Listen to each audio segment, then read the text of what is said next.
जैन साहब स्वागत है आपका। जैन साहब आज आपका बाद में वो भी है क्या 10 बजे शो? नहीं है सर, आज नहीं है 10 बजे। तो क्या कर रहे हैं 10 बजे? आपका क्या प्लान है? पौने 10 बजे अंदर बताइए सर, मैं तो वेट कर लूंगा सर, आपका हुक्म सर, आंखों पर सर, जैसा बोलोगे। गिफ्ट मिलेगा तो? हाँ, चॉकलेट सर। अच्छा, आपको पता चल गया कैसे?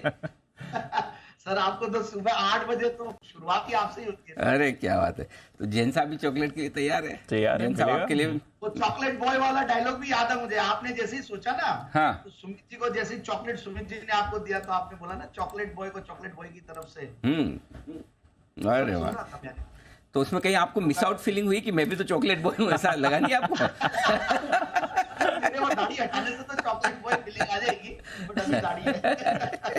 चलिए बढ़िया है। बनाए जैन साहब आपका gem stock. Anyways, happy chocolate day to everyone. एक मिनट जैन साहब, रुकिए। एक मिनट।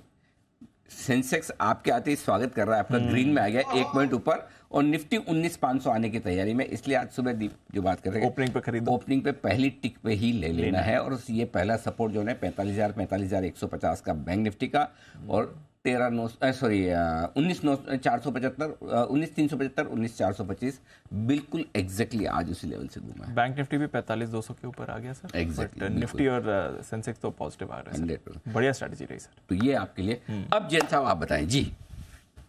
बिल्कुल, रिफेक्स इंडस्ट्रीज लिमिटेड, देखिए ये स्टॉक मैंने 13 फरवरी 2023 को भी दिया था और बहुत इजीली टारगेट अचीव किया था, और इस बार वापस से दे रहा हूं। अभी भी लग रहा है जिस तरीके के क्वार्टरली रिजल्ट्स आए हैं और जो कंपनी के प्लान्स हैं, तो ये कंपनी तो अच्छा करेगी आगे भी आने वाले दिनों में।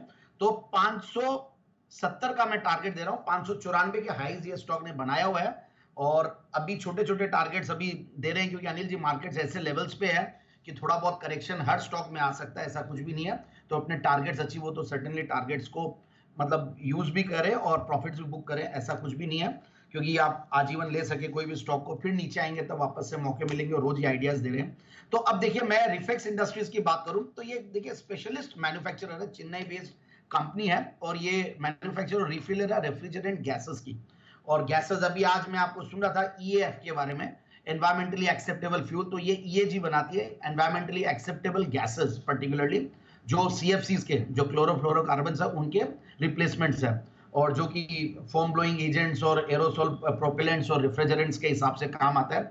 और आज हालांकि मैं गैस के बारे में काफी सुन रहा था, हालांकि उस गैस और इस गैस का कोई ज्यादा रिलेशन नहीं है। अब दूसरी बात और है, कंपनी का देखिए कोल ऐश हैंडलिंग से मेजर वॉल्यूम आ रहा है, और वहां पे कंपनी ने काफी अच्छा काम कर रहे हैं लोग, और वहां पे मतलब आप ये देखिए कि रिवर्स लॉजिस्टिक्स और ये सारा काम कर रहे हैं वहां पे, तो इसीलिए अच्छा वो है। और राइड्स भी कंपनी ने लाया था पास्ट में, और कुछ बीच में थोड़ी बहुत जो ऊपर नीचे हुआ, तो उसकी वजह से कंपनी का वैल्यूएशन काफी सालों तक डिप था, मगर अब पिछले क्वार्टर से और पिछले 6-7 क्वार्टर से मैं देख रहा हूं प्रोमोटर्स ने भी अपनी शेयर होल्डिंग बढ़ाई है, तो उससे बहुत कॉन्फिडेंस आता है, और रिजल्ट्स एक्सीलेंट रिजल्ट्स, मतलब कंटिन्यूअसली बहुत बढ़िया। सो 9-10 के पी मल्टीपल पे है, ठीक है पी मल्टीपल, क्योंकि लास्ट का क्वार्टर एक्स्ट्राऑर्डिनरी अच्छा था, तो पी मल्टीपल बहुत सस्ता दिख रहा है, मैं बताऊंगा। और 48% का रिटर्न ऑन कैपिटल एम्प्लॉयड, 46% का रिटर्न ऑन इक्विटी, और पिछले 3 साल में प्रॉफिट की क्या कर रही है 46-47%, सेल्स की क्या कर रही है 35%, और पिछले 5 साल में तो प्रॉफिट की एक्स्ट्राऑर्डिनरी क्या कर रही है, क्योंकि पहले जैसा मैंने बताया काफी दिन तक ये नीचे के लेवल्स पे ट्रेड करता रहा और काफी दिन तक सस्टेन करता रहा, बट बाद में ये जो नई एक्टिविटीज और आई है कंपनी में, उससे बहुत बढ़िया मोमेंटम आया प्रॉफिट के ग्रोथ में भी। तो मार्च 2022 में 24 करोड़ का पैट था, उसके सामने मार्च 2023 में 51 करोड़ का पैट, इसीलिए कंपनी ऑलमोस्ट अपने ब्रेकआउट वाले लेवल्स पे है। 177 करोड़ के टॉप लाइन के सामने 630 करोड़ का टॉप लाइन, और पिछले अगर 2-3 क्वार्टर्स भी देखें तो 25 करोड़ 26 करोड़ कंटिन्यूअसली कमा रही है। 118 करोड़ पिछले 1 साल में कंपनी कमाई है, विच इज लाइक एक्सीलेंट। और जैसा कि मैंने कहा, प्रोमोटर्स ने अच्छी खासी शेयर होल्डिंग पोस्ट कोरोना बढ़ाई है, 34-35% से लेकर 52% तक पहुंचे हैं, और पब्लिक शेयर होल्डिंग में भी कुछ रिनाउंड नेम्स है जिनसे कॉन्फिडेंस आता है। सो ओवरऑल आई फील कि इस स्टॉक को बिल्कुल लेना चाहिए। तो ये ओवरऑल मिनरल ये सारे जो काम कर रही है, इन सब का फ्यूचरिस्टिक मुझे बेनिफिट्स भी दिख रहा है, तो मेरे हिसाब से स्टॉक को इन लेवल्स पे लेके 570 के लिए बेचा जा सकता है। 570 के टारगेट के लिए करें खरीदारी। आज जैन साहब टारगेट छोटे दिए, आज कोई खास बात है? सब मूड हाँ, मैंने अनिल जी शुरुआत में ही बोल दिया था कि मैं इस स्टॉक का छोटा टारगेट दूंगा, क्योंकि ये मूव बहुत बड़ा दिया हुआ है, क्योंकि ये 350-400 से एक साथ बहुत बड़ा मूव दिया हुआ है और फिर ऊपर के लेवल्स पे कंसोलिडेशन हुआ है।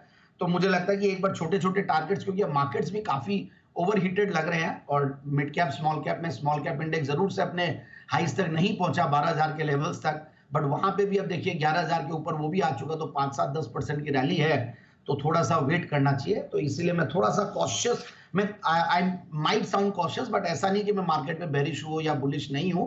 I am very bullish on the markets, but थोड़ी बहुत प्रॉफिट बुकिंग आती है तो बड़ा पेनफुल होता है लोगों के लिए वो प्रोसेस, और फिर परेशान होते हैं। तो इसलिए मैं बोला कि थोड़ा थोड़ा टारगेट्स में प्रॉफिट बुक करते जाए और छोटे टारगेट्स दिए। ठीक है जिन साहब।